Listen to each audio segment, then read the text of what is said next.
This is it. This is the half. Yesterday was the halfway point. This is the second half of book club. So I am excited that we're still hanging in here together. I know it's only December right now. I'm home on Christmas break, but I feel like this is going to make my February fabulous because February is rough. It's cold, it's horrible. The sunlight is coming back. It's December 20th today. So that means that tomorrow shortest day. After that, it's all going to be good. We're going to be getting some sunlight back. Surely by February, I will see March in the distance and be so excited. Although March is also a really long month at school.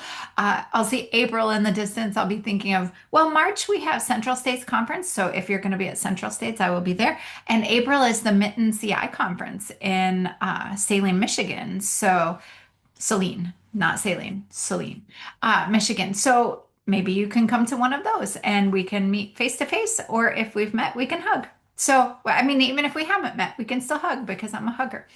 This is day 8, right? We're on day 8 today. So we're past halfway. We're cranking through this book. I hope that your students are loving it. I hope that your students are having a great experience and feeling confident. So for day 8, we are going to do the aperitivo slideshow again. And this time they're going to decide which sentences describe Xole versus el espíritu. So the reason we do these aperitivos this way, we don't want to depend too heavily, like we're thinking Bloom's taxonomy. So we don't want to depend too heavily on remember and understand. We want to get them doing things that encourage them to create and to process with their language. Categorizing things is actually making them analyze. And so that is a higher Bloom skill. So even though it seems like this simple little aperitivo activity, don't forget what we're asking their brains to do is high on the Bloom's taxonomy pyramid. Then we're going to do a review game. And I don't know if you've played Platos. I have seen Platos as a brain break from both Anne Marie Chase and Annabelle La Maestra Loca. I'm not sure who the first one to introduce Platos as a brain break in the classroom was. I'm going to guess Annabelle because she's the queen of the brain break. So, but if I'm wrong, I apologize. Comment below if you know who brought the Platos to. But we got to do it in Woolly Week this fall when we did our Woolly Week. They did a version of Platos in there, and we're going to bring it to this as well. It is a really fun brain break. All you need is the thinnest white, like the cheapy white thin paper plates, the ones that stick together and you have to like pick them apart. That's what you want. They work so great. I actually keep mine then until they're worn out. I use those kinds of plates for a lot of things. We do like the little draw on the plate on your head. Those are cheap and there's a ton of them in a package.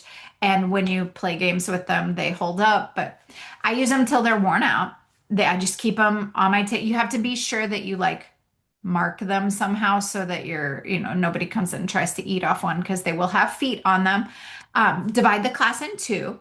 They form two lines down the center of your room facing each other. So you just kind of push the desks out of the way. Okay, so it's a big if your room is small and you don't have room to push the desks out of the way, but you want to play Platos, you could step into the hallway. This gets loud, so other classroom teachers might not love that if you're out in the hallway. Do you have a place you can go? So for me, I'm on the third floor.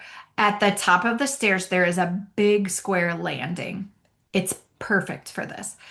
My neighbors can't hear me because the landing is separated from the classrooms and it even has fire doors. So if I need to, I could close the fire doors.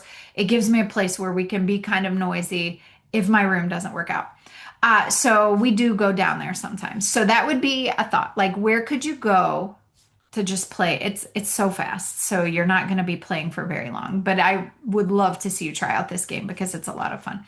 So you divide them in two. They split down the middle, facing each other, standing, not sitting, standing. Give each duo a paper plate. If you have an uneven number of students, because even if you don't, somebody will be sick that day, and then you will have an uneven number of students, Just make your last duo. I always tell them, you guys are twins. You're going to alternate playing. So round one, you're going to play. Round two, you're going to play. And they just move in and out based on that. They're really good at playing like that. They'll take turns playing the alternate. You're going to read the statements below. If the statement is true, they try to grab the paper plate with their foot and drag it to their side. The first foot wins. They can't fight over the plate. So, first foot to grab wins. If they fight over the plate, to have them rock, paper, scissors. The team with the most plates in the round gets a point. You can play this other ways too.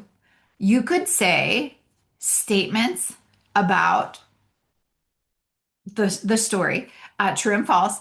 But you could also throw in one where you just go plato, which is how a lot of people play plates.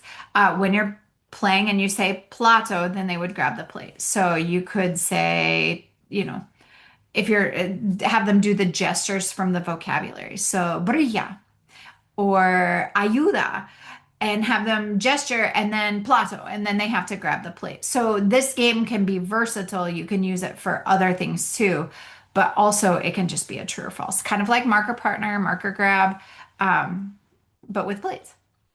But that's just a brain break, like a little warm up. 10 questions, you're done, chairs back in their spots, and everybody sits down to read.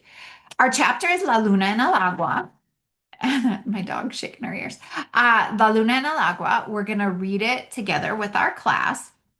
And at the end of reading the chapter, and again, this is another chapter where Shirley is going to meet someone. So you might want to play the voice of the audiobook. You can read aloud, whether you read aloud with them or whether you play the voices in the audiobook. This is really great because you're going to stop. Like you're going to remain engaged. If you're reading yourself, you're going to be asking them questions. If you're doing the audiobook, you're still going to be pausing and asking them questions. So either way is acceptable.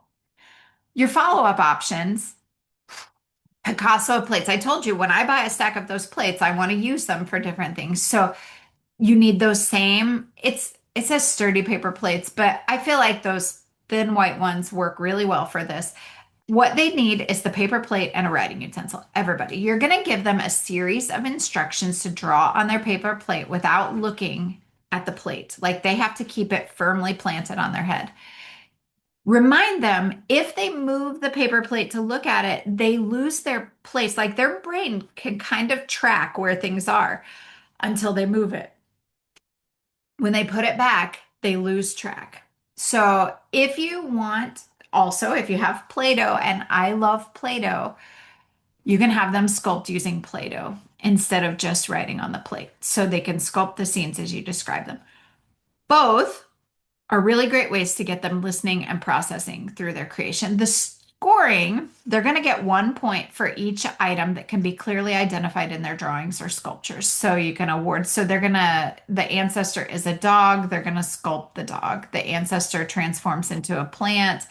They might make some kind of a transformation, like the dog growing leaves or something.